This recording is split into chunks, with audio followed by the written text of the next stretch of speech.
So, this is Amanda, and we're going to talk about vowel shapes for singing. So, always, for every vowel when singing, the teeth should not touch at all, in the back or in the front. You should always have space between your teeth for every vowel sound in English. And I like to think of the vowels in terms of fingertips. I think I heard this somewhere. I don't think I thought of it myself, but I don't remember where. But for E or U, those are the two most shallow vowels, you should still be able to fit one fingertip between your teeth like this. E, E, or ooh, ooh, or very good, huh? Space between the teeth. So we can have a pretty tall E sound and still sound like an E.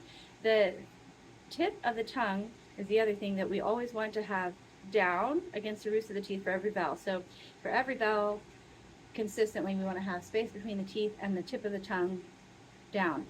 That can be tricky for E because we have to let the middle part of the tongue ascend to make an E vowel like this. E! If you don't, it'll sound eh, like you have maybe a speech impediment or an accent or something. It doesn't sound like a real E. So E! You can see I can get a lot of space and still have an E, which is a shallow vowel. I can make the vowel pretty tall. I can put a lot of space in my mouth. So try it, Amanda, and see if you can do that. E! E! Yeah. That was so hard for me. My voice teacher, Mrs. Ruffin, worked really hard with me on the tall E vowel. And then, ooh! Ooh! And then I think of A and O, which are a little taller, as two fingertip vowels. A and O. So try that. A. Uh-huh. And then ah is the tallest vowel. I think of that as being three fingertips between the teeth. Ah. Want to give it a try? Ah. Can you get the three fingertips for me? Ah. So an ah should kind of feel like a yawn. The chin goes down. Ah. Another thing, third thing that should be consistent for all the vowel shapes is in the back of the mouth. We want to open as much as we can.